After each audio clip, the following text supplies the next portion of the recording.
I'm Frederick. They told me this in a whisper. Now, you'll hear it. Enjoy watching. At first, it was just a morning. No different from dozens of others.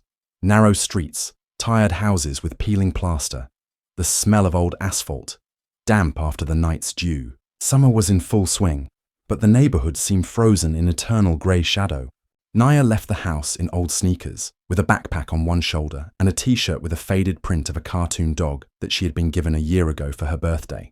Her mother was still asleep after her night shift, and the girl walked quietly, trying not to slam the door. Nothing foreshadowed trouble. The air was warm, lazy. Birds, cars, the occasional footsteps of passers-by, all the sounds mixed into a sleepy, familiar noise. But something was wrong. She didn't feel it right away. At first, it was just a quiet, almost indistinguishable sound, as if someone was crying. Not a person, something else. She stopped, listened, and again, a thin, plaintive, almost piercing squeal, like a scream, strangled by metal and fear. It came from behind the garbage bins near the neighboring house, where rarely anyone walked. The yard was empty. The windows were fogged up, blind. The girl came closer. Her gaze darted. What if it was a rat? What if someone was joking? But the sound became clearer and clearer, more desperate, as if begging, "Notice me." She looked behind the bin. In the darkness between the container and the concrete wall, pressed against a dirty pipe, a tiny puppy was trembling. Grey, stained with fuel oil, with a cut paw and eyes full of horror. He tried to get up, but his paw buckled and he fell again onto the rusty metal. His body was shaking finely. He whined, looked at her as if she were his last hope. Naya's heart sank. Without thinking, she dropped to her knees and crawled closer. The space was narrow, and to get to the puppy, she had to climb sideways, scratching herself on the sharp edges of the tank. Her hand was stuck, her t-shirt was torn, but she felt only one thing: how the puppy was pressed against her palm, how his tiny body pulsated with fear. She carefully pulled him out, hugging him to herself, as if he were not just a puppy, but someone alive, someone close. At that moment, it all began. The sharp sound of brakes, the roar of the engine, the screeching of tires. She turned around. A police car drove onto the road. The window opened. A man in uniform, white, with a tired face, looked straight at her. His eyes did not express interest, only automatism, alertness, and something heavy, pressing. He said something into the radio, and the next moment the car made a sharp U-turn and drove onto the sidewalk, stopping 2 meters away from her. The girl froze. The puppy whimpered softly. The policeman opened the door. He didn't get out right away. For a few seconds he watched her holding the animal, her hands covered in blood, her clothes dirty, her, a dark-skinned girl, sitting by the trash, holding something that could be both stolen and dangerous. He got out with his gun drawn, without warning, without asking, without knowing who she was, without saying why. He just took it out and pointed it. "Get on the ground! Now!" His voice was cutting, like a siren. I just... Naya began, but he was already closer. She saw his fingers wrap around the handle, his shoulders tense. She put the puppy on the ground. She stood up slowly.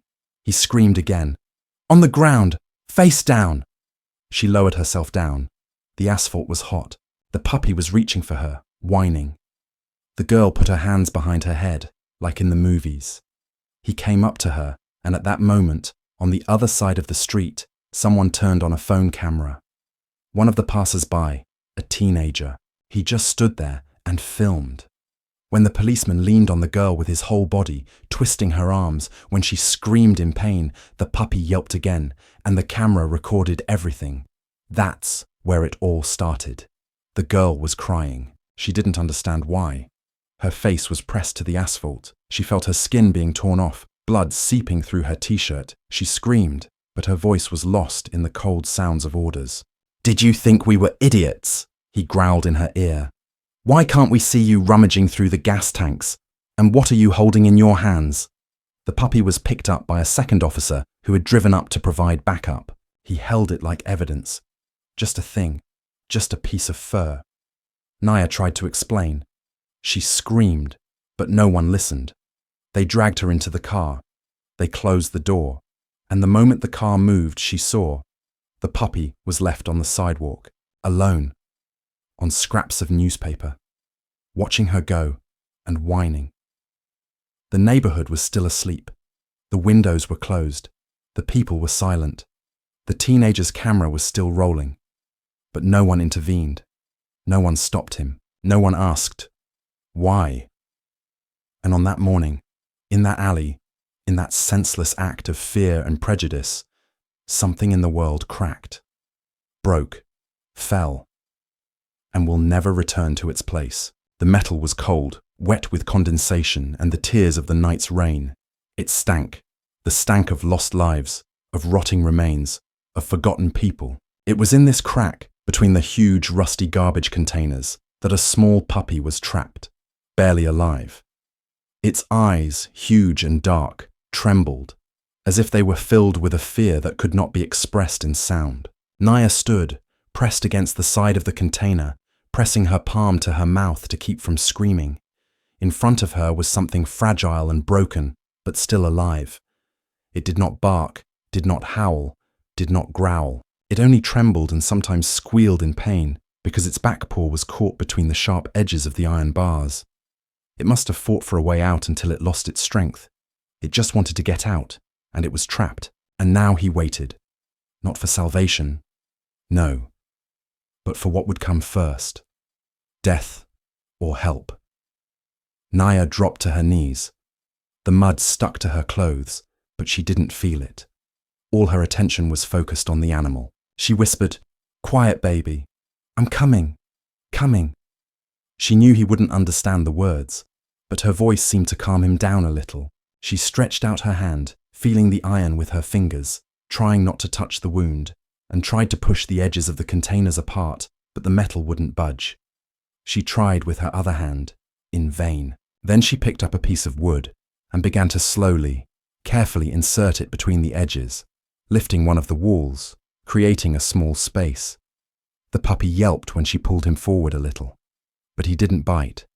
He just looked. He just endured, as if he knew she was his last chance. The paw was bloody, torn. Where the fur had once been white was now a reddish-brown mess. She pulled him out inch by inch until she had him all to herself. He was so light, he weighed almost nothing. Just a lump of bone and skin and terror. She clutched him to her chest. His breathing was ragged, almost imperceptible. She looked around. Not a soul. The neighborhood was empty, but as she would later realize, it was never truly empty. Someone was always watching. Cameras, people behind the curtains, patrols in the distance. She sat down on the ground, covering the puppy with her body, tearing off a piece of her t-shirt to bandage the wound, like her mother had taught her. She whispered, rocked him. She couldn't feel the puppy's blood running down her arms, mixing with the dirt. But someone had already called. Someone, maybe a neighbor, who always gave them the sideways glance when her mother came home late at night in her work uniform. Someone who had never left her house. Maybe a passerby who saw a black girl near the dumpsters, carrying something away. Someone had reported suspicious activity. And when the first policeman arrived, he already knew what he was going to do. He didn't get out to ask. He didn't say, "Hello, is everything okay?" He walked out with the cool confidence of someone who thinks he knows everything. He walked out because he had already decided who she was, and he had already decided what to do with her. "Get on the ground!" he screamed. Naya turned around as if lightning had struck her brain. She saw the uniform, the gun, the face. A face that showed neither surprise nor sympathy. Only suspicion. Only irritation. She tried to explain. She raised her hands, held the puppy outstretched, to show it was just a dog. But he took a step, grabbed the radio, said something short, and then took off. He drew his gun as if she were a threat, a threat, a threat. A girl in a torn t-shirt with a dirty puppy in her arms. A threat. He shouted again, running up. His boots pounded the asphalt, and she suddenly realized she would not be heard. Even if she screamed, she would not be heard. because the color of her skin was louder than her words. The puppy yelped again. She sank to her knees. He knocked her down. The blow was not strong, but sudden. The ground was hot, smelly. The asphalt cut her skin. She felt his hand pressing her face into the stones, his knee pressing on her back, him saying, "Like this, like this." He called her a thief, a petty liar, a garbage rat. It was not just humiliation. It was a ritual. It was as if he were going through some kind of rite in which her pain was an obligatory element. People began to gather. Someone was shouting. Someone was filming. The second policeman arrived quickly, already in handcuffs. The puppy was taken away, held up as evidence, as physical evidence of a crime that never happened. "Why did you steal the dog?" she heard. "Who told you it was yours?" The words rang out like blows. She didn't answer. She tried to breathe. The police car smelled of sweat, metal, and anger. They sat her down next to the detention cell. A little girl no one could hear. Only one camera saw it all. One person, a teenager, filmed it. Only him. Only one. The others turned away. As they drove away, the puppy was left lying on the side of the road again. The second officer abandoned him, saying he would call the shelter, but no one called. The puppy was left among the trash, among the dirt he saw every day. He was left where he was born, among what this city considers unnecessary. Just like her. Just like Naya. Let's take a short break. Write in the comments from which city or country you are watching our stories, and whether you have had something similar in your life. And don't forget to subscribe to the channel, so as not to miss the continuation of the story. We continue. When the police car suddenly stopped under a dim streetlight, its engine barely purring in the silence of the night, two officers jumped out, their footsteps echoing loudly on the concrete, as if announcing the beginning of another hunt for strangers. They moved silently, with the wariness of predators, directing the light of the flashlights directly at the puppy lying on the ground and at the small figure of the girl who was being dragged to the patrol car. Here she was, the black criminal, who, with a smile of indifference, was contemptuously dubbed a garbage sheep and a rat girl in the first seconds after the arrest, although there was not a single witness around, except for a teenager with a phone, and no one cared about the dirty garbage can where his body lay. The officer, hanging the carabinier on the radio, roughly pulled the radio towards himself and transmitted over the channel. "We have a black creature with a dirty dog here. Suspicion of theft." And, the next second, the station was filled with an echo of the words "filthy thief" and "creature without rules," although the only thing the girl did was try to save the unfortunate animal. The puppy squealed pitifully in fear when he was grabbed by the scruff of the neck, as if he were proof of her guilt and not a victim of a system that does not give the slightest chance to either her or him. Another car appeared behind the police officers, its headlights blindingly snatching the shadows of the houses from the darkness, and two more officers ran up, no longer holding back their contemptuous jokes and comments. "Here's another black-assed fool. Hey kid, where's your mother so she can teach you not to climb in the trash?" And dozens of voices in their heads whispered to each other, "We won't be sorry to pull out our truncheons for this. Look how she's shaking like a rat under a boot." And they themselves laughed, waving their truncheons, as if it were a carnival performance, where the main actors were the victim and her rescued puppy. The girl was lying face down on the cold asphalt, and one of the policemen pushed her away with his foot and began to search her, grabbing her hands and sharply twisting her wrists, saying, "Get what was stolen from you, bastard." Although her hands were empty, and the only thing she was holding was a trembling bundle of life, which a minute ago almost died from the cruelty of the city. Unlike her, these men seem not to be people, but aliens from another world, where a person is valued not for morality, but for the color of his skin and his service ID. And they themselves no longer remembered why they stopped her, and not thousands of other passers-by who could truly deserve their attention, until one of them, pointing a flashlight straight at Naya's face, shouted, "Look here, black woman, come under the lamp. Maybe at least this way we'll find evidence." And she was forced to turn her head, feeling how tears mixed with the dust on her cheeks. and realizing that no one would hear her, because her voice was powerless before this line of unrequited aggression. Then a man in civilian clothes appeared, a senior officer nicknamed Wolf's Eye for his cold gaze and complete lack of sympathy. He stepped towards the girl, walked around her, squatted down and brushed the dirt off her face as if it were a piece of rag, quietly but angrily spat over his shoulder and said, "You have no business in our area. Get out of here, before we really squeeze you." But at the same moment, the Selen boys and patronizing colleagues, seeing how he treated the child, almost giggled with delight, as if they were watching someone suffer in the dungeons of their heartless imagination. The cries of the passers-by, the few brave souls who dared to object, said something like, "Let her go, she just wanted to help," were quickly drowned out by the voices of the officers. They snapped back, threatened to call for reinforcements, and in the next few minutes the street turned into an arena where every moment was filled with senseless violence, humiliation, and racial contempt. And the girl, covered in blood and tears, lay at their feet, thinking of only one thing: how to save the puppy that the cruelty of this world had torn from her hands, and how to save herself from this endless series of blows and reproaches, because her innocence meant nothing to those who wore badges and guns. When another ambulance pulled up, and the officers suddenly remembered that someone had to help the child, they suddenly changed their tone and began to pulsate with false remarks. "We'll kill her. We're judging her, not killing her." Although everyone knew that the real sentence had already been passed in their hearts, long before they stepped out of their patrol armored boxes and directed the light of their flashlights at Nye and the puppy, who found themselves accused of a crime for the right to life and compassion.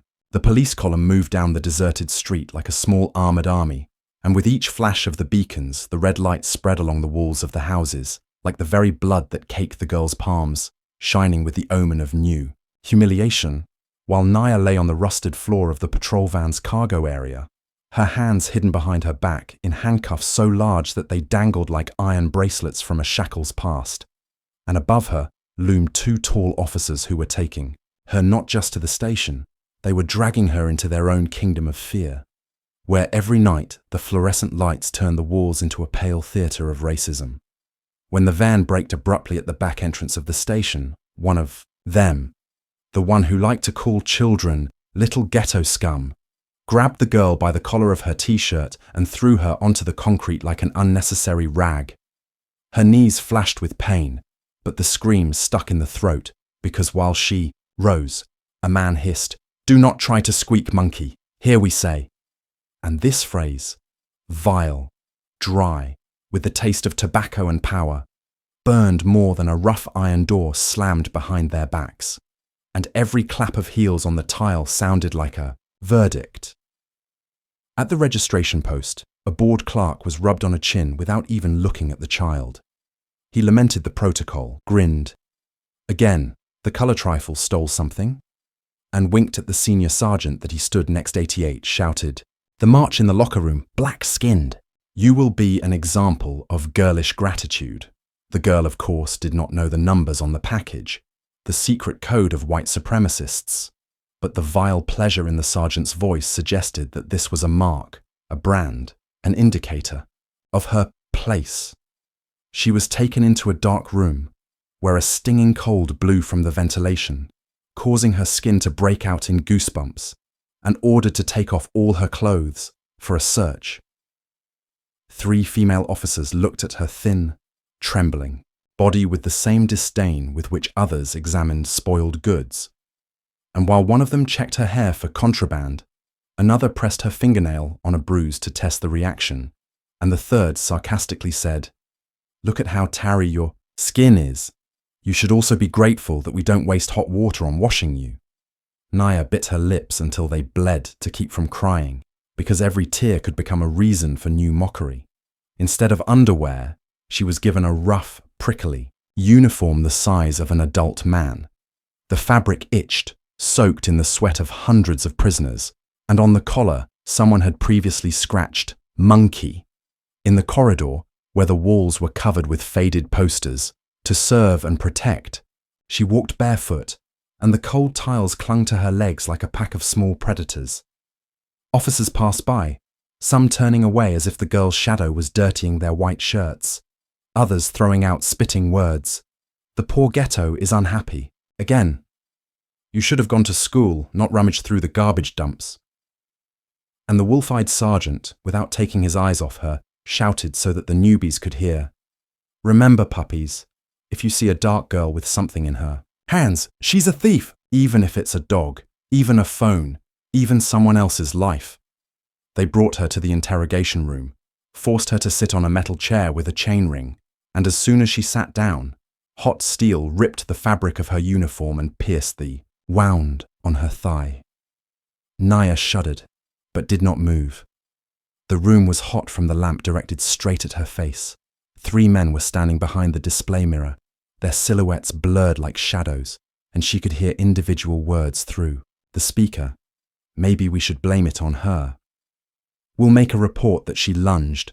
Let's say the dog is evidence of a local dog fight. Laughter, approving guffaws, the light scraping of glass when someone tapped a finger watching the little girl, whose feet barely reached the floor, trying to hide her trembling. The door opened and a lieutenant with a closely cropped beard entered, his tie hanging crookedly, as if deliberately emphasizing his disregard for the regulations.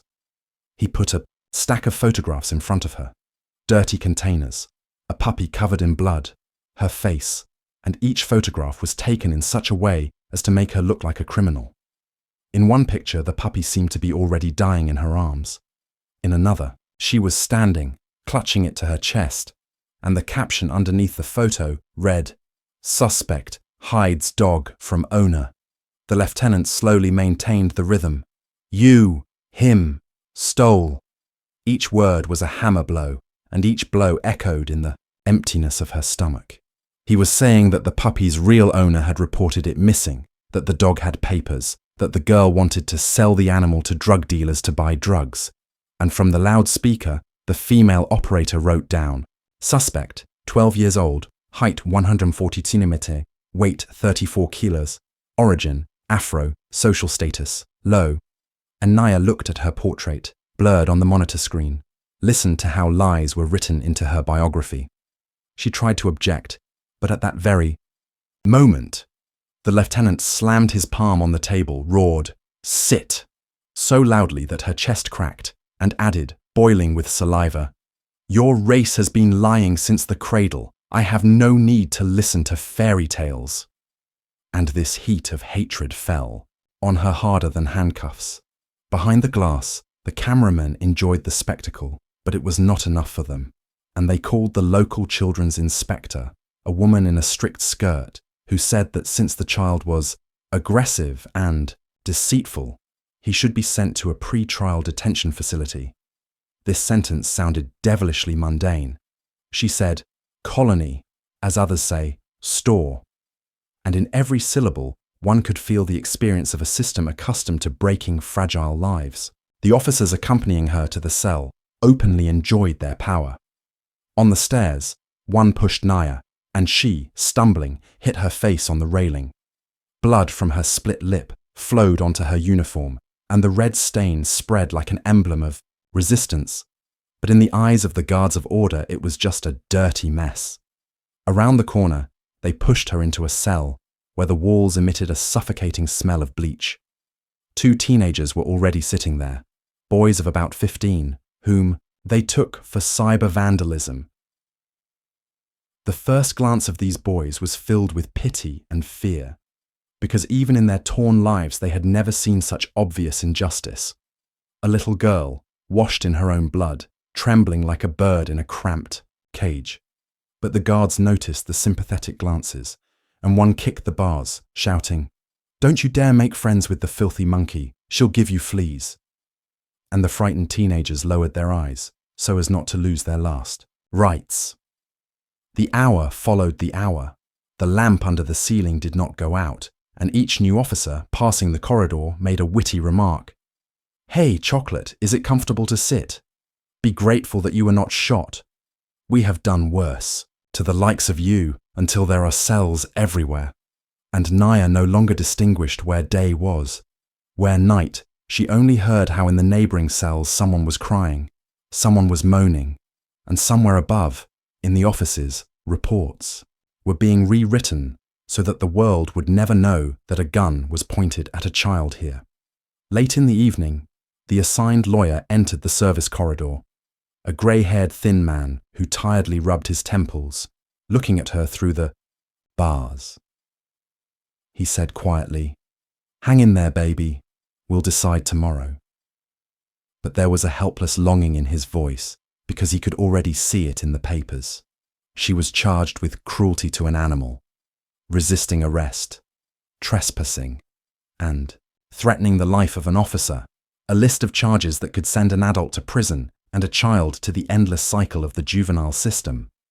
A siren was wailing somewhere in the distance, the hum of the air conditioners reigned in the station, and only the girl's thoughts rang louder. Where is the puppy? Is it alive? Will her mother know what's happening? Will anyone hear the truth? But the answers were drowned out in the blackness of the cells, in the blind mirror of the observation post, where two officers discussed who would bring hamburgers and laughed, watching the small figure freeze in the corner, hugging her knees. Then one of them turned off the microphone and whispered to the other, "Look how the monkey flinched when the light flickered." And they both laughed, clapping each other on the shoulder. And so the night went on, and every tick of the clock became a drop of poison, deepening the wound of injustice. And somewhere outside the first posts on social networks flared up about a 12-year-old girl caught saving a puppy. But inside the station there was silence. The octopuses of power knew how to stifle even the most desperate cry, and it was within these walls that the hatred grew that made grown men feel great, humiliating a child for the color of her skin. Closer to dawn, they lifted her up, led her down the corridor past the rooms where flags and portraits of heroes of the department hung, and took her out into the backyard to be loaded onto a transport to the temporary detention center. Another convoy, another set of doors, another series of blinding flashes of beacons, and every time she heard the rude, "Move faster" shit, a strange feeling flared up in her chest, a mixture of horror and quiet, silent anger, because the humiliation fell on her layer after layer. But somewhere underneath it lived a spark. She knew that somewhere the puppy, whom she called Firefly to herself, was also fighting for life, and if he did not die, then she had no right to break down either. В последний момент, когда задняя дверь автобуса захлопнулась, дежурный конвоир ткнул ее дубинкой под ребра и сказал на ухо: «Запомни, нигеренок, в этом мире твое место, под сапогом боссов, и чем раньше поймешь, тем меньше получишь». Слова скользнули к лицу, как яд, и, словно в подтверждение сказанного, шофер, белый мужчина с татуировкой «Сила» на кисти, включил радио на полную громкость, так что тяжелый металл заглушил все. The bus jerked. The brakes screeched, and dawn streaked the sky with crimson, as if the sun itself were bleeding for everyone who had been cheated of their right to be human yesterday. And while the city was waking up, the morning papers were putting up new headlines, and the precinct captains were rehearsing press releases. A little girl in a boiling cauldron of racism and humiliation reached the next stage of hell, where bars and concrete replace the nursery, and the cold plastic of handcuffs becomes the first toy of a legal system that so often plays with the fates of those born with the wrong skin color. When the girl's body hit the hot asphalt, the sky seemed to sway, and the world seemed to shrink to a single moment of pain, as if reality itself had suddenly collapsed into a point between her face and the rough surface of the ground. Her cheek was burned by a mixture of dirt, glass chips, and tire tracks left by dozens of cars that had passed here before, and she could hear her heart beating in her ears, as if each beat was a reminder: you are alive, you are still alive, and you are still here.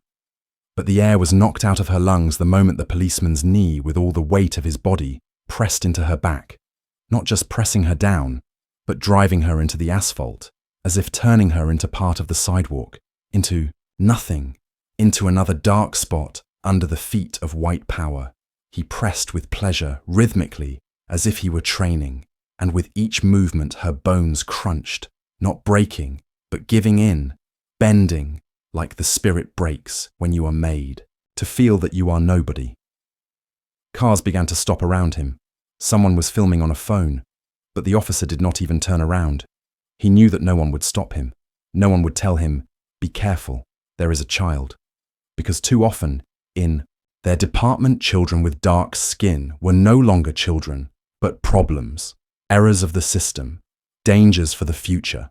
And so he continued to press Naya, continued to twist her arms, and he did it not quickly, but slowly, methodically, as if he wanted her to feel every millimeter of humiliation, to absorb it with her skin, so that this moment would remain in her body forever.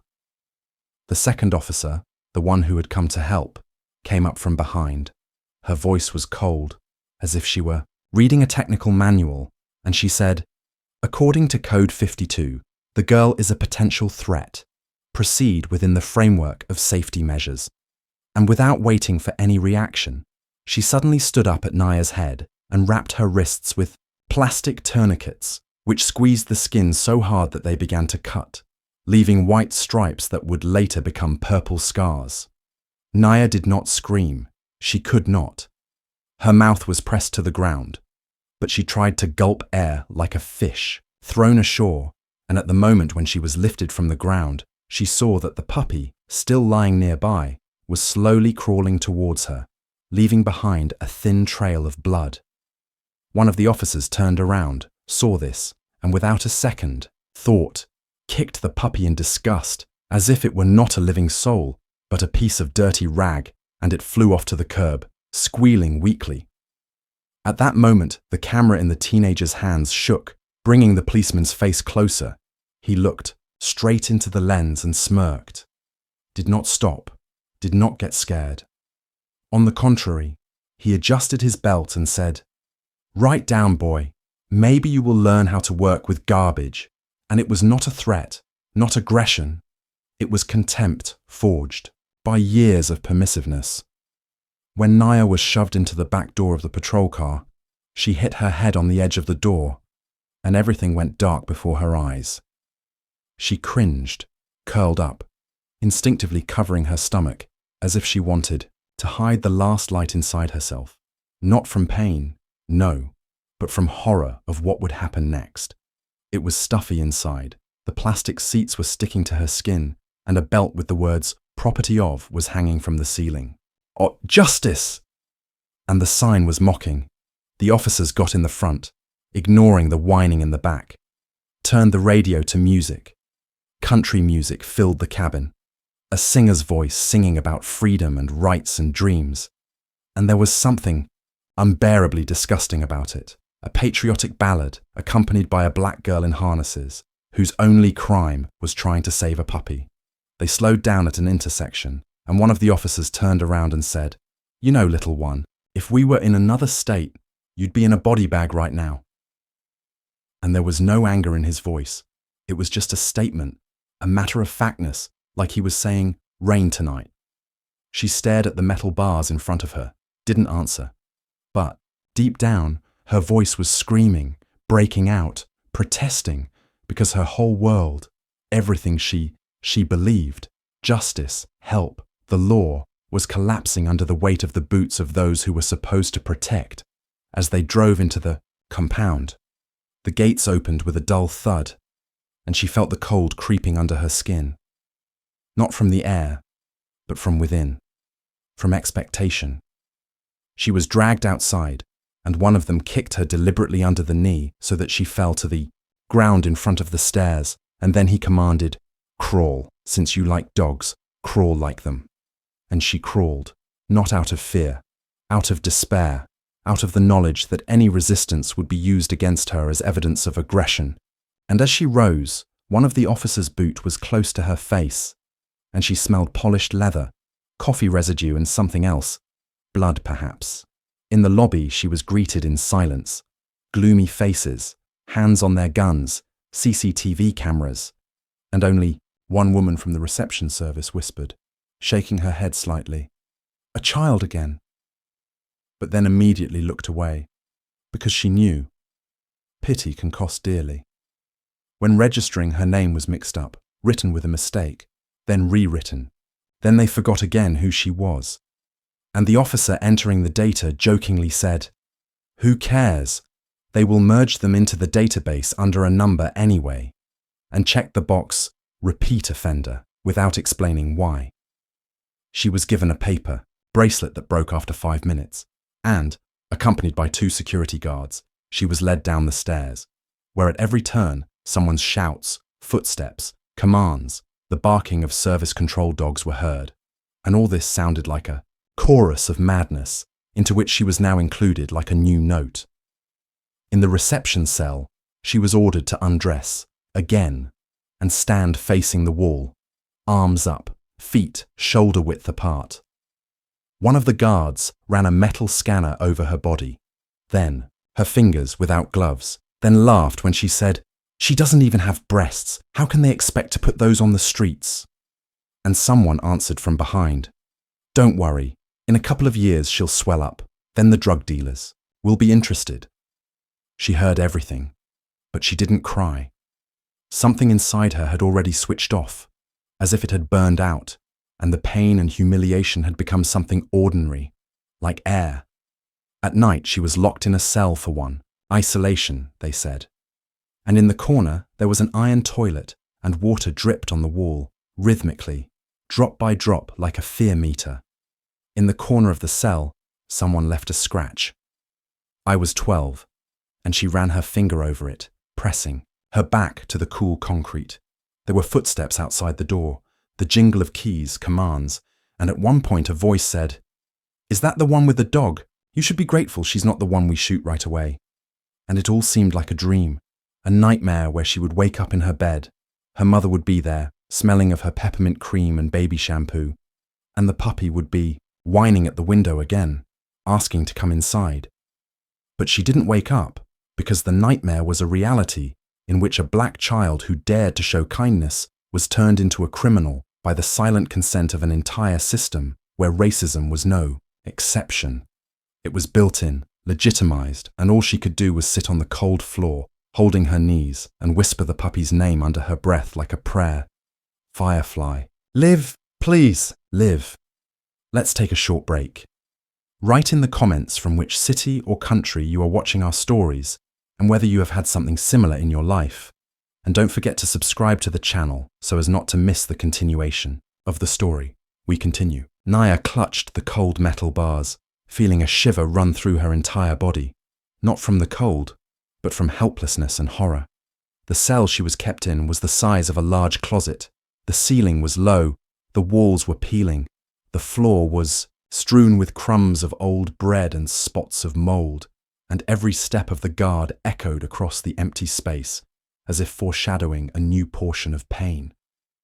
When the door slammed shut with a clang, Naya found herself in complete darkness. The only source of light was a dim lamp at the entrance, which flickered in a ragged rhythm like a suffocating spotlight, and her first glance was directed at this lamp because she knew that it was under this flickering light that her humiliations would be carried out. There was a hum behind the wall. These were other cells, other children, and they had once screamed, cried, begged for help, but over time their screams turned into whispers, and the whispers into silence, because no one came and brought comfort. She knelt down. Her hands automatically checked for handcuffs, and a light metallic ringing reminded her that her freedom had ended here, along with her dream of justice. Suddenly, a guard's voice was heard from behind the bars. "Hey, Chocolate, how's your doggy? We already ate him." And laughter, dull and malicious, pierced her consciousness, as if to show, "You are alone here, and the world behind the wall has forgotten you." 2 plastic seats were forced into the cell. They seemed too big for her thin body. But when she tried to sit up, the plastic crunched under her, and she almost collapsed because the slippery seat was colder than the floor, and her clothes were soaked with sweat and dust, and every movement became torture. A tray with food was pushed through a crack in the wall. Brown liquid mush and a plastic cup of water that smelled of bleach, and the guard threw the tray so that some of the liquid spilled near her feet, splashing her like a sign of disrespect, and the cry of, "Here is your charity. Wait for a better tomorrow," sounded like a sentence. Time stretched out, the minutes slowly ticked away, and she listened to every sound. Footsteps. Someone was going somewhere, scraping. Someone was trying to carry something out, screaming. Someone had not broken yet. It seemed to her that her own thoughts were the most terrible enemy, because they took her back to the beginning. Why her? Why they handcuffed her and threw her away like an old doll, without any trial? In the evening, there was a knock on the window of the cell. The duty inspector came, who looked down on Nye, adjusted his glasses, and said dryly, "You know that the rules are strict here. One wrong step, and you will be transferred to solitary confinement, and then no one will hear your screams." And at these words his face distorted with a grin that left no doubt. He was not referring to an imaginary danger, but a real threat from the same guards and prisoners whom he knew that they did not spare the black creatures. At night, 2 guys approached her cell, judging by their voices, about 17 years old. One asked, smiling, in a childish but chilling voice, "Hey baby, what have you been doing? Looking for friends in the trash cans?" Naya was silent, but they began to tease. "Don't be afraid. We won't hurt you if you give us your bed." And when she looked at them, she saw their eyes shining like hungry wolves. They said that they had already heard about the arrest for a puppy, that her story would become a legend, and therefore they had to take her place in the hierarchy. "You want to survive, right? Then give a sign that you are one of us." But Naya hit her forehead on the bars, feeling disgust and horror, realizing that help here would have to be paid for with blood. The next morning, the doctor on duty came, a woman with a tired face, who wrote down her height and weight, examined her bruises and scratches, but without the slightest empathy said that, according to the protocol, everything is normal and no complaints of back pain were noticed, although her eyes gave it away. She had long been accustomed to the fact that children here are just a number in a report. Then there was the routine photographing, fingerprinting and DNA sampling, and each stage was accompanied by a mockery. "Look how they are processing you, living evidence." And the sound of the camera shutters trembled, as if it was registering not fingerprints, but her fear. Then she was taken out of the cell, led along the corridor, where portraits of the best employees hung on the walls, and she saw the faces of proud officers with orders who never doubted that their method was correct, and it was they who taught the rest how to process blacks. A group of other detainees had gathered in the waiting room, teenagers of all ages and races, but those who weren't white or straight were sitting in the corners, holding their knees. One young man whispered quietly that they called it the ghetto corner here, and that if you didn't show that you were one of them, you'd quickly end up under inspection. She remembered the puppy and felt such pain that tears started running down her cheeks, but she wiped them away immediately. You can't show weakness. An hour later, an inspector came over, put a new set of handcuffs on her. More, carefully, but still tightly clenched, and led her into the interrogation rooms, where 2 investigators sat at a table. They behaved as if they were sitting with a crime boss, and not a child. One smirked, examining her fingers with the remains of blood and dirt, and the second opened a folder with documents in front of her, leafed through the photos of the puppy and Naya, taken by the teenager, and said, "You yourself understand that justice does not tolerate hack work, and if we do not find evidence that you wanted to sell the dog, we will have to accuse you of resistance." He said this with indifference, as if reading the weather news, and then added even colder, "You want to get out of here, don't you? So tell the truth, don't be silent, then things will be easier." And Naya nodded, feeling how her voice was choking in her throat, but internally she resisted. She did not recognize a lie. The interrogation lasted for several hours. Time flowed. Like through a sieve, every second stretched out, and when she finally heard the phrase, "You can go," her body did not react right away, and the investigators only grinned and waved their hands at her. Returning to the cell, she discovered that her things had been turned over during the night. The t-shirt in which she was arrested had disappeared. Only the guard's dirty t-shirt remained, which had come in handy for someone. In the corner, there was a tray with a new portion of porridge, and she sat down next to it, looking at it, feeling that hunger was worse than wounds, But at that moment, she heard someone quietly whisper her name under the door. It was her mother, who had come under the guise of a social worker. She shoved an envelope into the crack. In it was a short note. "Hold on, we will not leave you," and 2 photographs. The first, Naya with a puppy in her arms, taken by a teenager. The second, in the safe hands of the volunteers of the shelter. The metal splashed the metal, and for a long time it seemed to her that justice was standing. "You have diets." And a serious threat was heard in his voice, not a game. And Naya again felt the weight of this prison, where there were no breaks, where every moment was filled with early pain, pain of humiliation, pain of racism, pain of injustice. It was her new morning, a cell, bars, screams, mold, mushy food, late letters from her mother, and the incessant roar of hatred. And in all this, she understood the main thing. In order to survive here, you need to leave a part of yourself behind these bars, because weakness here becomes a sentence stronger than any handcuffs. The video that catalyzed a new wave of outrage exploded on social media the moment the teenager hit publish on his smartphone. And within minutes, the footage was being played across the city, the country, the world. In the frame, little Naya, clutching a puppy to her chest, desperately trying to save the tiny creature. But in the next frame, there's a cold cop trick, his knee on her back, her face pressing into the hot asphalt, her hands in handcuffs, her body smashed against the ground, and the shock that this isn't a blank shot from a movie scene, but today's reality.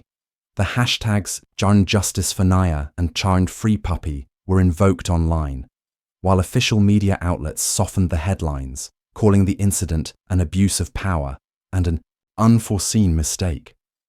But debates flared up in the comments under the video. This is a direct demonstration of racism and hatred. The only way to treat a black child like this is with a gun and an ID. Human rights for some, the privilege of violence for others. All this was accompanied by the publication of copies of the reports, in which the special forces indicated Naya's skin color as a sign of increased danger, and recorded the scene of the incident as a garbage dump where criminal elements can live. Volunteers from human rights organizations posted printouts of photographs of the wounded puppy, in whose eyes one could read gratitude and horror at the same time, and called on everyone to take to the streets to demand the release of the girl and the punishment of the police officers responsible for the torture. Homemade posters began to appear all over the city. A portrait of Naya, framed by bloody handprints of small hands, and the inscriptions, "Saving a life, she met death. White power does not forgive compassion." In the center of the rally near the city hall, the crowd chanted, "No racism, no impunity. Naya is innocent. Our voice is louder than their guns." And behind the scenes of the video, there were images of police storming the rows of protesters, spraying tear gas, brutally pushing people into paddy wagons. And again, the same racist chants were heard. "Ghetto freaks, disperse. There is no one here to protest.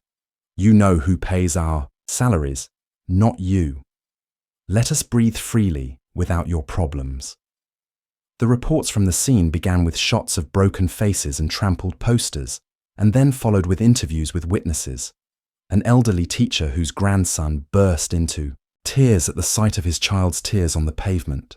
A bus driver who hid under his seat when a police officer ran up to the bus stop and said that all these black people need to be kept in check.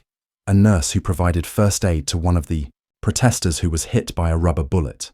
And each of them said the same thing. We saw more than just abuse of power. We saw systemic racism, backed up by batons and guns. Local opposition deputies set up an extraordinary human rights committee, invited Naya's parents, who told how their family lives in constant fear for their child's life, how the girl's mother wrote statements to all the authorities, but was answered in a polite, formal tone, as if she was asking for small things, and not for the protection of the child from violence. Meanwhile, in other cities, students were taking to the streets in solidarity.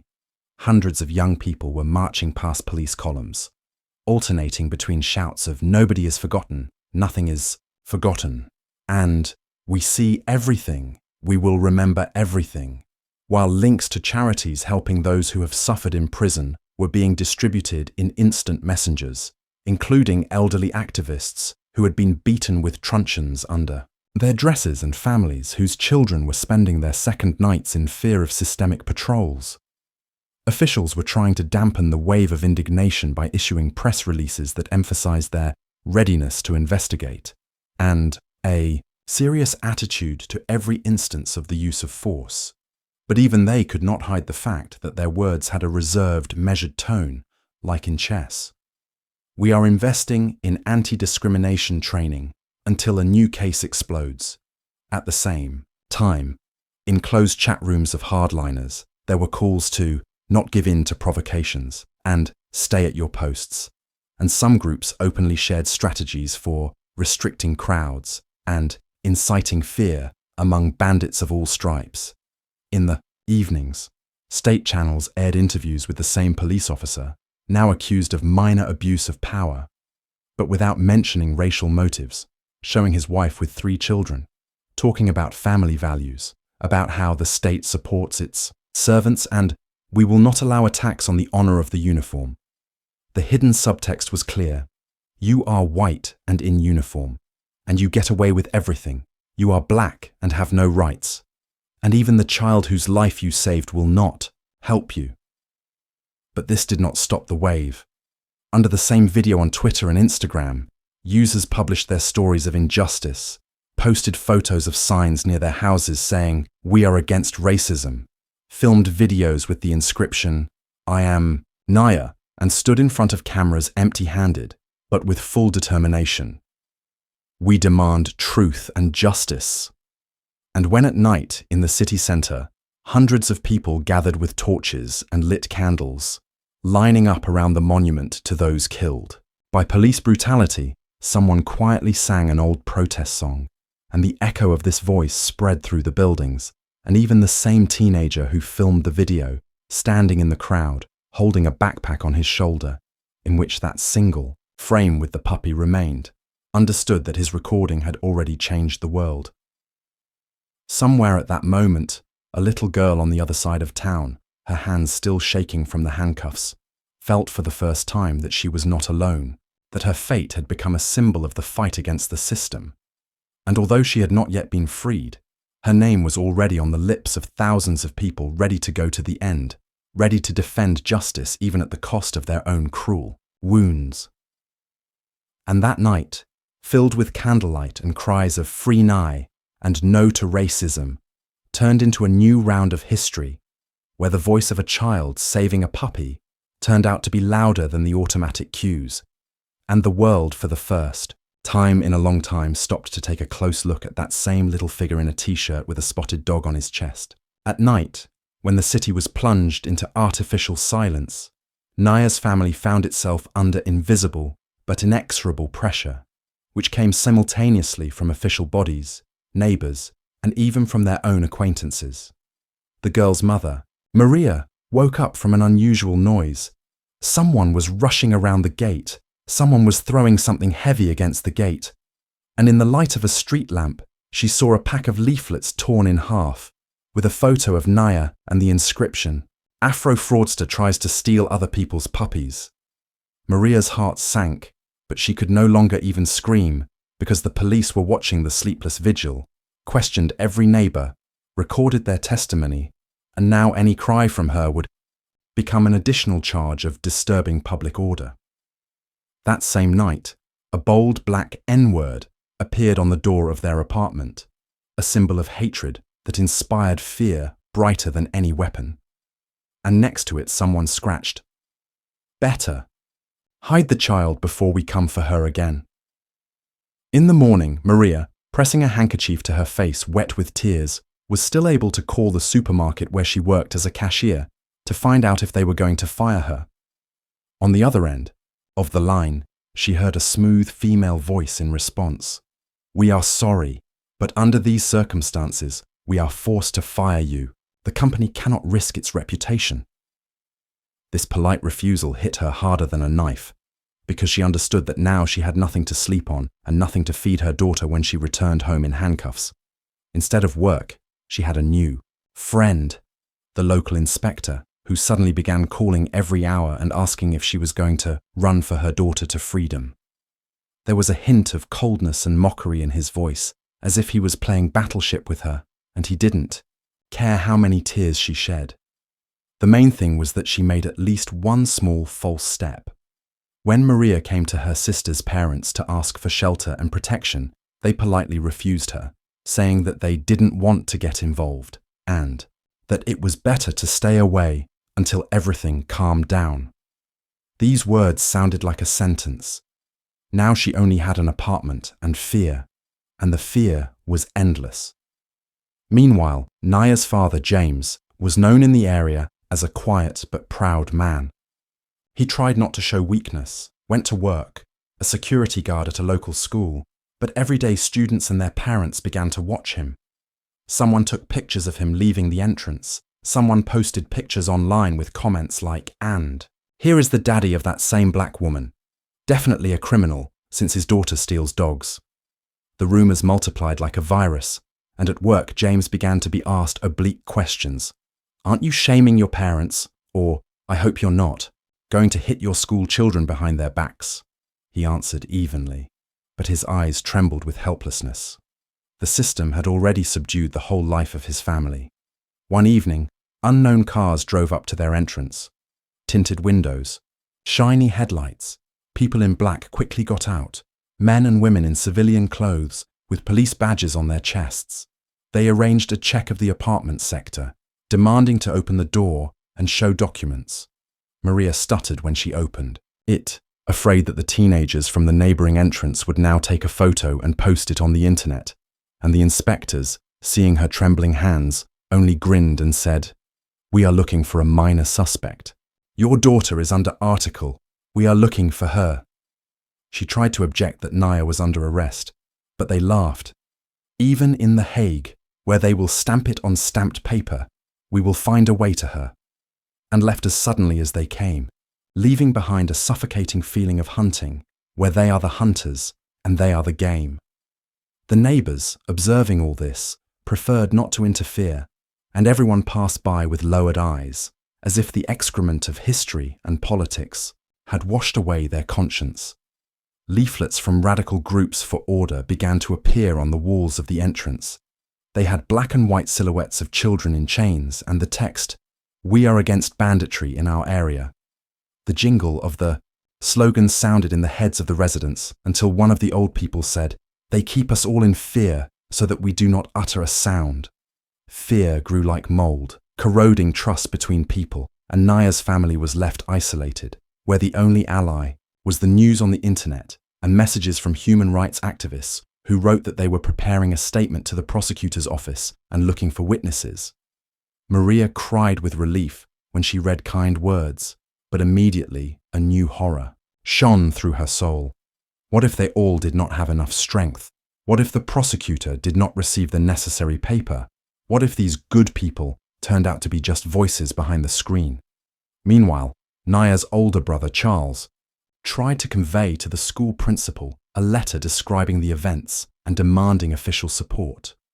But the principal, an old man in glasses, read the headline, "Arrest of a Black Girl," and muttered, "Thanks, man, but we have our own priorities. We are more concerned with a hernia in the teacher's chair and renovating the gym." The refusal turned out to be extreme and cold-blooded. Their school community preferred to remain silent so as not to risk sponsors and connections. James, realizing this, for the first time in a long time, felt powerless.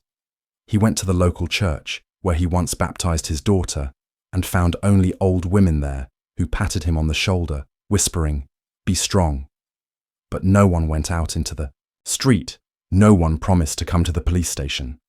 And so, when they returned home again, a new manuscript appeared on the door. "Mom, or you're next. Stop acting up before it's too late." And at that moment, their apartment ceased to be a home. It became a cage, the walls of which themselves whispered to them about their lack of rights. For Maria, it became important to find shelter. Even the loggia looked more tempting than a 4-room prison in the city centre. They began to pack their bags, prepared themselves, having listened to the advice of lawyers. Better to go to the next state, where the case can get lost in the papers. But the road meant new unknowns. How to find a job without documents. How to survive the cold and depression. How to keep the family together when each of its members is a target of the system. And as they stood in the semi-darkness of the apartment, around which hung hatred and the cold, contemptuous air of their neighbors, they knew only one thing. Their ordeal was not yet over, because even home can become a battlefield, where a family fights not only for its freedom, but also for the right to respect, and a life without labels hung on the color of its skin. Let's take a short break. Write in the comments from which city or country you are watching our stories and whether you have had something similar in your life. And don't forget to subscribe to the channel so as not to miss the continuation of the story. We continue. The hero in the police uniform, with his curly hair slicked back and his blue eyes filled with self-confidence, appeared on the morning talk show screen almost immediately after his name had made the headlines, journalists carefully dusting him off, preferring to call the incident an unpleasant mistake rather than an attack on a child. And he folded his arms over his chest, smiling at the cameras as if demonstrating to the world not the power of a weapon, but his incredible humanity. He was the first to speak, although he was the only participant in the story whose words rang out clearly and without pause. I was just doing my job. I was following procedure. I was sure it was a theft. And his voice flowed smoothly like a barrier through which questions about Naya's pain and the puppy's blood did not break through. Behind him stood his family. His wife with her hair perfectly curled. 2 children in school uniforms, their faces a mixture of pride and awkwardness in front of the cameras, all lying on the same plane as the hero of the broadcast, who hid his relief behind a smile that the system had protected its own.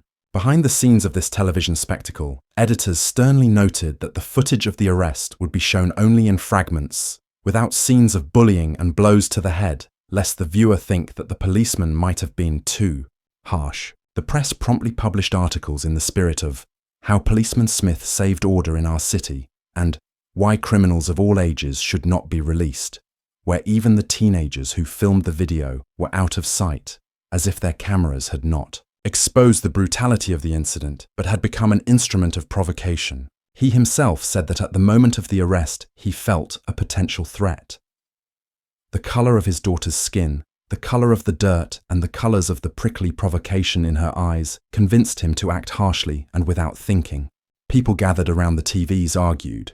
Some nodded and said, yes, it was dangerous. She could have harmed herself and others, while others sighed heavily, recalling that they had seen the full version of the recording, where there was no threat. Among the officials, disputes unfolded.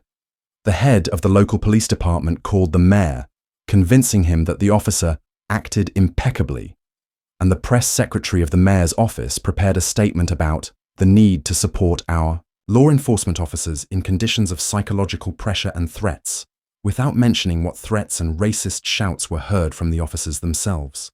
Meanwhile, the editorial board of the newspaper City News released a colorful weekend supplement under the headline, The Famous Operation Smith, a story of courage and discipline, where the puppy was depicted in black and white, like a painting, by Dostoevsky, and a short caption read, The animal was taken to a shelter. No one specified that this was a shelter under the control of the police, where few survived their wounds. On the internet, under posts with a photo shoot of him in uniform, comments appeared like, well done bro, showed these outskirts how to live according to the law. For once a good cop among other punks, and even memes with his face superimposed on the meme caption, Master of Order, which flew around like a virus. He personally put a like or a heart under each of these posts. The pause lasted exactly the moment until he was sure that he was being watched favorably. In reality, there were a ton of threats waiting for him outside the doors of his apartment and his parents' house. Black letters on white walls, paint scars on the porch, calls at midnight where all you could hear on the other end of the line was laughter and the words, "We know where you live." He told reporters about this as a necessary price for honest service, specifying that such situations strengthen character and that his family understood the importance of his mission. Society accepted this version. The hero is protected by the system, and troublemakers will be condemned by it. But cracks accumulated under the layer of official gloss. Social media editors deleted reports that contained too much truth. Moderators banned users for the hashtags #Justice for Naya and Free the Puppy. And Officer Smith himself was credited with participating in charity events for a safe city. He stood in the front rows of photo reports where he handed out gifts to the children of police families, trying too hard to look like a person capable of emotions. But every time people with anti-war slogans or activists of human rights organizations approached him, he looked away, and the camera caught this moment and recorded a hostile glare, as if two creatures coexisted inside him at once, a white-belted shield of law and order and a beast born in the shadow of contempt. Friends of police officers on forums supported him, posting articles, "Smith is not an aggressor, but a savior of our peace. How we stopped being afraid of children in the ghetto thanks to people in uniform," and citing statistics that Nye's arrest was an isolated case in thousands of detentions, although no one counted how many black children passed through the same hands without the press and cameras. He got into the role of a modern knight who protects the innocent, and at the same time humiliated a child on the pavement. And his double life became a symbol of the hypocrisy of a system that praises weapons and uniforms as long as the weapons work. Against the unnecessary and wrong, the police hero Smith regularly gave speeches about the importance of trusting the authorities. But at a department meeting, soldiers in uniform called him our inner hero as long as he has official cover, casually discussing which of his colleagues could pull him out from under the blow if things suddenly took an unfavorable turn, because they knew that the system multiplies heroes but knows how to sacrifice them if on-screen love gives way to public anger. Under the veil of this contradiction, he interviewed himself. Public appearances alternated with unspoken instructions to keep a straight face and not mention race, even as one hand wrote decrees citing skin color as a crime amplifier, and the other clicked the like button on memes about Naya's humiliation. Thus, in the public consciousness, Smith was finally divided into two images: the hero, covered in the glare of the television spotlight, and the victim of invisible pressure, ready to defend himself from threatening messages. Both images seemed inseparable. The hero needed the victim and the hatred to look brighter, and the victim needed the hero to make her humiliation seem at least some kind of just misfortune. And it was in this mirror performance, where people's consciousness switches between roles with the push of a button, that a new wave of doubts was born. If the one holding the gun is also a hero, and the one trying to save the puppy is a criminal, then what is justice, and where can it be found in the reflection of these faces? It was this that the debates about did not subside almost more actively than the negotiations about the charges in court, and it was this that concealed the real test for each viewer, who, without letting go of the remote control, tried to understand who is the hero, and who in this story will forever remain a victim. The courthouse loomed like a grey monolith, its architectural impudence threatening everything around it, as if its very existence were a reminder that here the law belonged to those with uniforms, connections, and the colour of their skin that matched the portraits on the marble walls. On the day of Officer Smith's first hearing, there was no sense of excitement or fear inside the building. Everything was happening as if the case had already been decided, like a well-rehearsed play in which the roles had long been assigned. The white cop was the hero, the little black girl, the source of trouble and the symbol of chaos. There was a crowd outside the courthouse, but they were separated by metal barriers and policemen in black gear, who scowled at every movement, as if any raised word might escalate into revolution. People held signs that read, "Truth for Naya, puppy saved, child punished. The system will not break everyone," but not a single reporter stopped to ask for comment. All eyes were on the front entrance, where Officer Smith was emerging with a straight back and a reserved, rehearsed smile. He was accompanied by two lawyers, both white, dressed to perfection, a tie as a symbol of control, and memorized phrases for the press to repeat the mantra of official necessity and necessary use of force.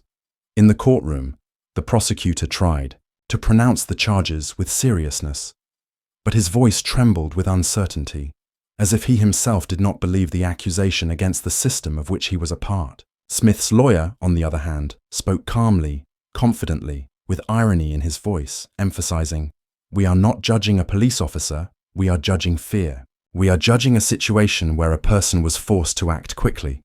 He glanced pointedly at the jurors, two of whom were former police officers themselves, and his speech was aimed not at seeking justice, but at creating the feeling that punishing Smith would be a betrayal of everyone in uniform. Naya's mother sat in the dock, clutching a handkerchief soaked in tears.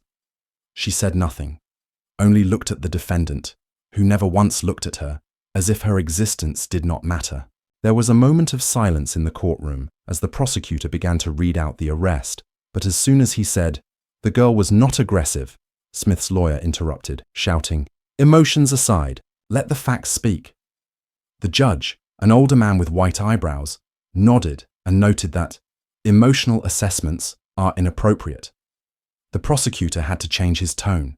He began to read out the video, frame by frame. The words sounded like slaps in the face. The officer pinned the child to the ground with his knee, used a tourniquet that exceeded the permissible force, threatened the animal, threw it. But each time the lawyer stood up and objected, claiming that it was not proven, it could be interpreted differently. The video was cut and edited. The judge nodded, wrote down, and with each passing minute, the feeling of hopelessness grew, like mold on a damp wall. When Naya was called, the courtroom froze. The girl, thin, with big eyes, entered the courtroom on the arm of a social worker. She was seated. She could barely reach the edge of the table. The prosecutor asked her, "What happened that day?" And she began to speak quietly, almost in a whisper. She told how she found the puppy, how she tried to pull it out, how men with guns approached her, how one slammed her head into the ground, how the puppy whined, how she was called a monkey and garbage. The room was as quiet as a morgue. Then the lawyer stood up. He walked slowly toward her, leaned over, and asked with an icy smile, "Are you sure this wasn't a game? Don't you think you got scared and got it all wrong? Do you have a medical certificate to prove you're not making this up?" She remained silent. He continued, "Did you know the puppy was already registered? Did you know they were looking for it? Maybe you wanted to take it for yourself. You don't even have a phone. How were you going to call for help? You had to understand how this looked to an adult, right?" And although his voice was polite, every word was a whip. He concluded, "You weren't in danger. You just made a decision for which you now blame an adult doing his job." And again, silence fell in the courtroom. After the interrogation, Naya was taken away. Her mother covered her face with her hands. Smith did not turn around. Then they called a witness, the teenager who filmed the video. He held himself bravely, but his voice was shaking. He told everything: how the police officer hit the puppy, how he insulted the girl, how he deliberately caused pain. The lawyer stood up again. "This young man is an activist. He has the BLM hashtag on his page. He is biased. His video is edited." And the judge, without looking at the courtroom, said again, "Noted, but let's move on." Then they called a security expert. A white man in glasses said, "The officer was acting in a state of uncertainty. Skin color is irrelevant. Suspicion is what matters. The girl could have been a threat. She could have had a knife. We can't take that chance." He said it without blushing. His words became the defense mantra. "We can't take that chance. We can't take that chance.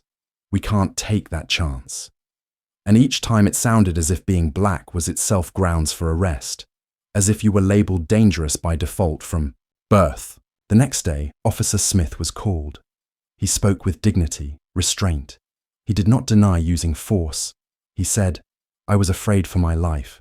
In situations like this, split seconds decide fates. We are trained to act. I saw a girl near the dumpsters. This is an antisocial zone.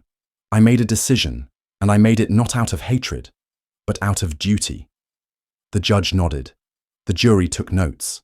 And at that moment, everyone knew this would be enough. The prosecution tried to point out racism. They cited statistics where such measures had never been used in similar cases with white children, showed internal correspondence in which one of Smith's colleagues wrote, "Black kids need to know their place," but the judge did not allow this to be read in full. He said, "Focus on the incident, not on the individuals." And again, the courtroom fell silent. The lawyer got the last word. He came out, looked at the jury and said, "You're not deciding the fate of an officer today. You're deciding the fate of everyone who relies on the police to protect them. If we punish a man who followed instructions, no one will come out to answer the call tomorrow.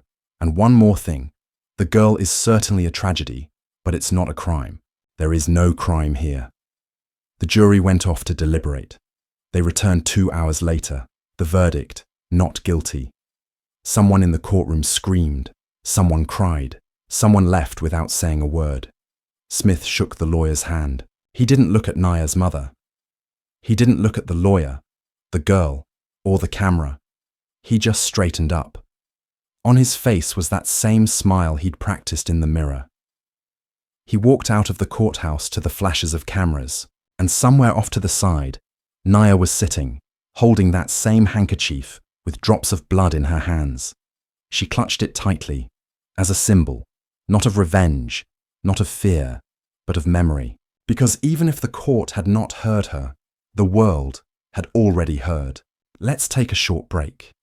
Write in the comments from which city or country you listen to our stories, and whether you have had something similar in life. And don't forget to subscribe to the channel so as not to miss the continuation of the story. We continue. When the jury pronounced not guilty, it was as if someone had slowly, methodically slid the coffin lid over hope, and everyone in the courtroom who had come for justice felt something snap inside. Naya's mother did not cry. Her eyes were dry, as if she had run out of tears on that first night, when strangers knocked on her door and said that her daughter had been arrested for aggression during arrest. She simply stood up and walked out, silently, leading Naya by the hand, whose thin palm was trembling, but not from fear, but from the fact that justice was not deaf. It was blind, weak, and subordinate to form. Policeman Smith, leaving the courthouse under the deafening flashes of cameras, kept his back straight and smiled as if he had just won a marathon, organized in honor of the law. His lawyer, satisfied, gave interviews, repeating on camera that this story is an example of how the system works when it stays true to itself, without mentioning, of course, that the system only works for those like him, white, privileged, covered in the mantle of power. The internet began a storm.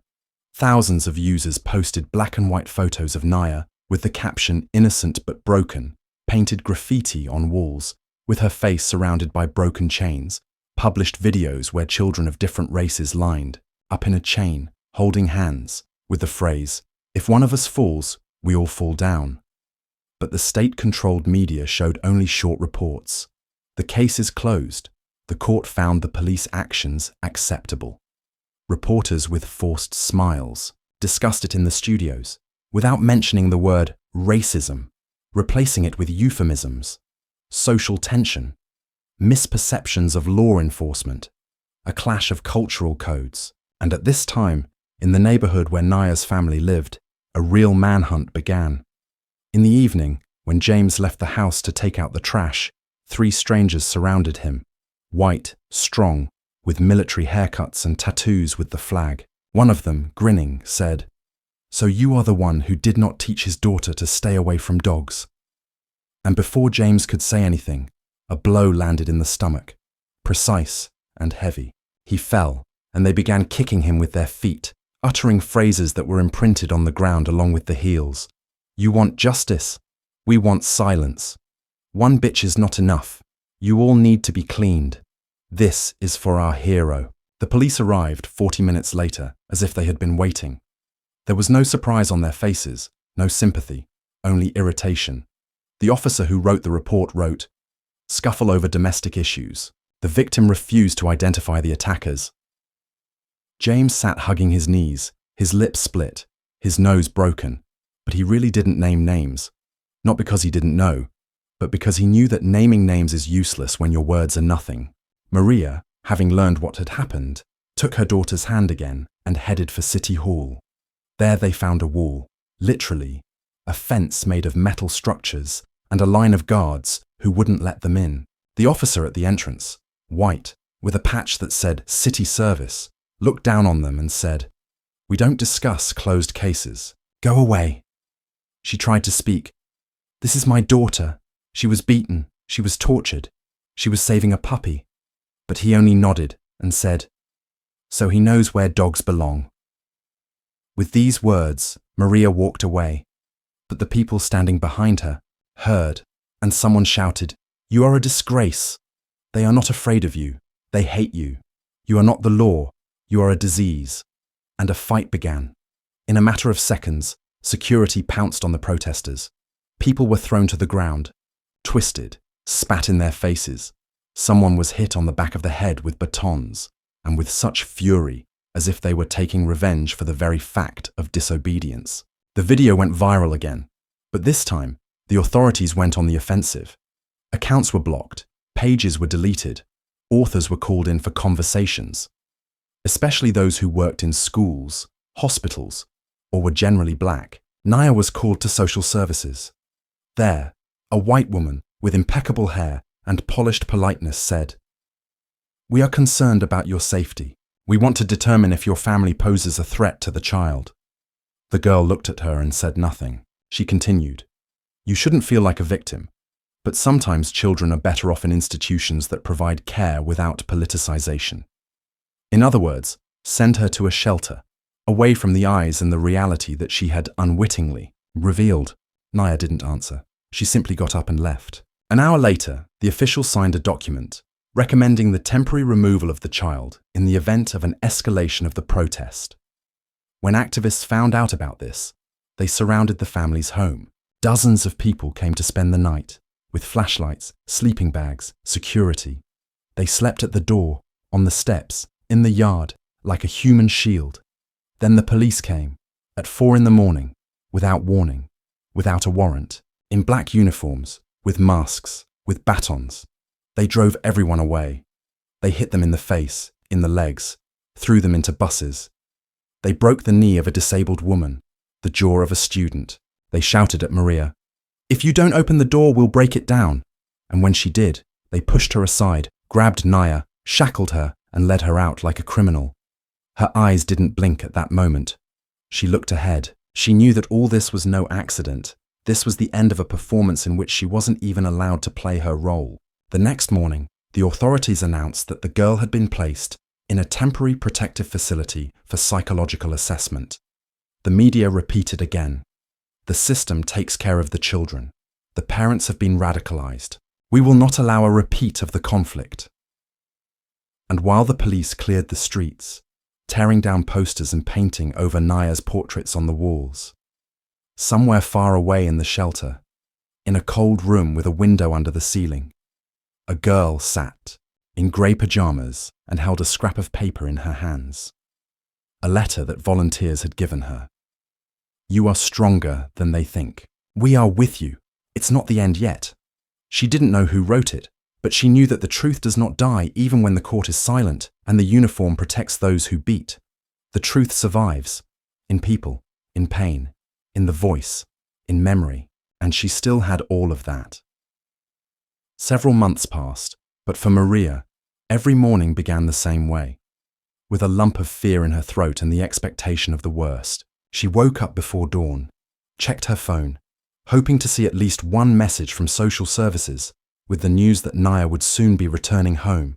But instead, only reports came about more psychological observations and photos of scratched furniture in the shelter, where no one wanted to look at the child, but only wrote down abnormal behavior and signs of emotional instability. Maria understood that these papers were not care, but a continuation of her daughter's humiliation, and each new sheet of report with the wording "isolation for the night" and limited meetings with relatives became another nail in their life. And then, on one of those hopeless mornings, when the fog had not yet cleared and the city seemed immersed in sleep, a quiet knock was heard at the door of their rented apartment. It wasn't the police or the government or the neighbors who were just waiting to touch them with a look of fear. It was the soft thud of a box, plain brown cardboard covered in tiny paw prints, and the words, "For Naya," written in black marker. Maria's heart pounded so loudly that the street around her seemed to echo with her pain, but her hand reached for the box, her knees shook. She leaned over, pressed her forehead to the packaging, as if there might be a truth inside that neither judges nor executioners could take away. She tore off the masking tape, raked in the edges, and pulled out a newspaper, a spread from an old issue, with a photo of Naya in handcuffs and a puppy languishing on the pavement. The article screamed, "Girl arrested for saving puppy," but next to the newspaper lay a small bundle, a puppy, no longer trembling, but pressed in Maria's black, color-blind eyes to the throat of her world. He was healthy, his fur was as light as the dawn she waited for every morning, and on his collar was a round tag that read, "You saved me." "Who will save you?" Maria's shoulders felt as if they had struck with electricity. Everything she had felt in recent months, fear, helplessness, endless humiliation, all had compressed into one point, and she, picking up the puppy in her arms, began to cry loudly. Her tears flowed, not diluted with water, but with the salt of broken hope. And at that moment, it seemed that this little dog was her only real witness to the nightmares she and her daughter had lived through. She looked up at the sky, and the first drops of rain mixed with her tears. It seemed as if the whole world had decided to cry with her. She knew that around the next corner, someone might be waiting to throw more paper threats at her or shout, "We'll find you again." But at that moment, Maria was no longer afraid. Her faith in Nai, in the rescued puppy, and in the power of her mother's love was stronger than any fear. She hugged the puppy to her chest and shouted into the void, "We will win!" And although no one heard, it was so loud that the buzzing city immediately fell silent. Meanwhile, at the shelter where Nai was being held, the duty officer changed. A woman in glasses with an official, bureaucratic expression, whose title was Curator of Temporary Protection, who saw an envelope with no return address on the table. In her office, she untied the sticky tape and pulled out a postcard with the same phrase, "You are not alone." Her face, accustomed to the dry figures of reports, changed. For the first time, she thought that behind these figures and formulations, there was a living child who did not need papers, but needed a family and the truth. But her phone rang. The head of the shelter demanded a report by the morning, and she, pursing her lips, again plunged into her official duties. Such is the system. Her employees are intertwined in a chain of humiliations, and only an accidental postcard can break this vicious circle. That same night, an urgent working meeting was held at the mayor's office. The official press secretary, the prosecutor, the head of the social service discussed the unpleasant leak of information about the puppy and the threat to publicity. Around Naya's case, it was decided to issue a statement. The box with the animal is prosecuted by the law on the circulation of domestic animals, and the entire incident is a provocation by extremists seeking to discredit local authorities. Having ordered increased pressure on journalists and social networks, officials approved a plan for family restructuring and prepared new recommendations for the further isolation of the girl. However, in the neighboring office, rumors began to spread unofficially that the hashtags Free Naya and Save the Puppy had taken root in the world, and activists were already printing out photos of the puppy with a tag all over the city to hand out on the streets. At the social center, where the mother had barely managed to hand over the puppy, people gathered. Volunteers, lawyers, human rights activists. They brought documents to refile the lawsuit and get the case reviewed. Among them was a female lawyer who, having received evidence of cruelty to the puppy, said, "If we open a case only about the torture of an animal, we can go back and raise the issue of the torture of a child." Her words sounded like a shot. The world stopped again to see that during this time, Naya had grown not only physically, but also internally. She had become a symbol of the fight against fear and helplessness. And in the evening, when Maria and the volunteers were heading to the shelter to see her daughter for the first time after a long separation, sirens sounded in the air again. Police cars almost crashed into the entrance. Civilians jumped out, their faces covered with masks, and their batons were already at the ready. They headed for the entrance of the shelter, hushing up the guards' rations, talking about troublemakers and extremists in pajamas.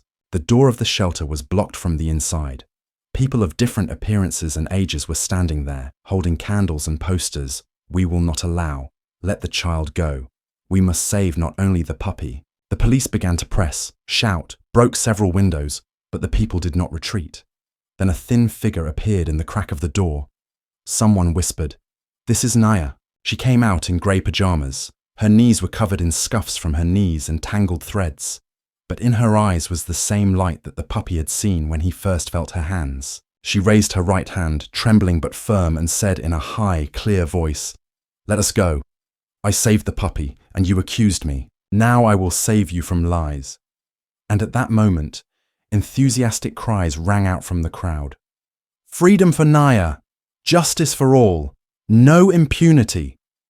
The police retreated, not because they had received orders, but because the power of hundreds of people's voices was stronger than their truncheons and pursuit of power. That night, when the puppy settled at Naya's feet, and she hugged her mother and the volunteers for the first time, the world seemed a little brighter.